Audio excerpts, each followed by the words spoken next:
Good morning, 7th graders. Today we are doing chapter 9, lesson 2, circle graphs.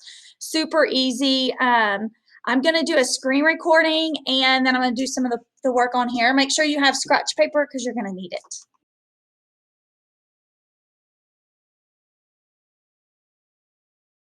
So if you can see on my screen, we have a circle graph. And number 1 says, the circle graph shows the results of a budget Riley created for his expenses during his junior year of college. Okay, Riley has a total budget of $5,000. So each month he has $5,000 and he's going to write a ratio that compares the part of his budget allocated for clothing to the part of his budget allocated for food.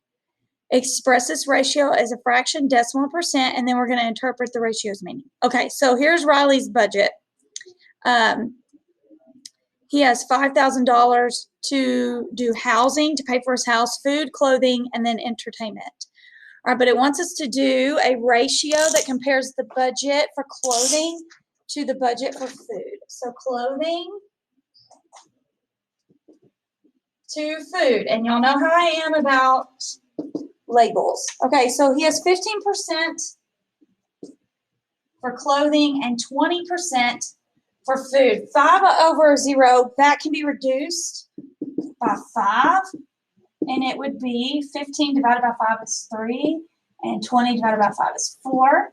So it could be 3/4, which is, we know 3/4 is 75%. If you don't know that 75%, 3 out of 4 quarters is 75 cents.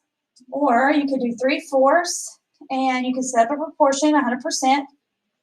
3 times 100 is 300, and 300 divided by 4 is 75, okay? So that's if you didn't understand that, okay? But you should have that memorized, 75%. And we know to make a decimal, we drop the percent and move it twice. So it'd be 0.75, okay? All right, the ratio's meaning is 3% or 15% of his clothing. His budget goes to clothing and 20% goes to food. All right, we're going to go to B next.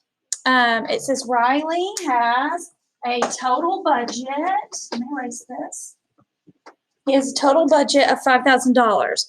How much money is allocated for housing expenses? Okay, so let's look at this. If we look at our circle graph, we see that 60% is allocated for housing, and he's got $5,000 to spend.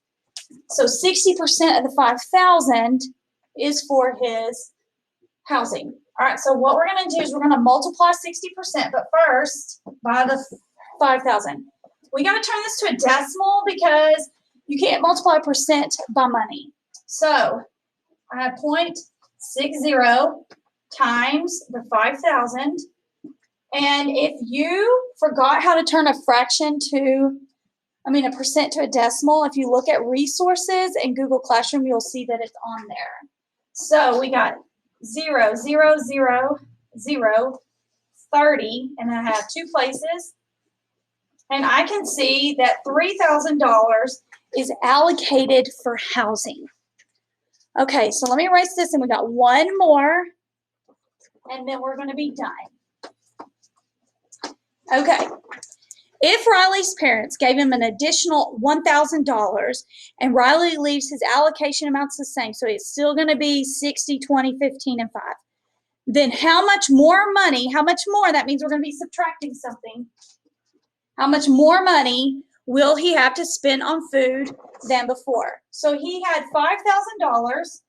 So let's see how much he had to spend on food. It says 20%. And we know 20% into a decimal is 0.2. So if I did 0.2 times the 5,000, that's 0, 0, 0, 10. Bring it over 1.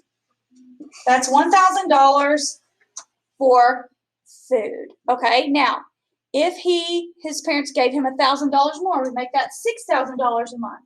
So he can spend 20% on $6,000 out of his $6,000. So it'd be 0, 0, 0, 12. and I'm gonna move it over once, so 1,200. So we need to figure out how much more money he has now on food.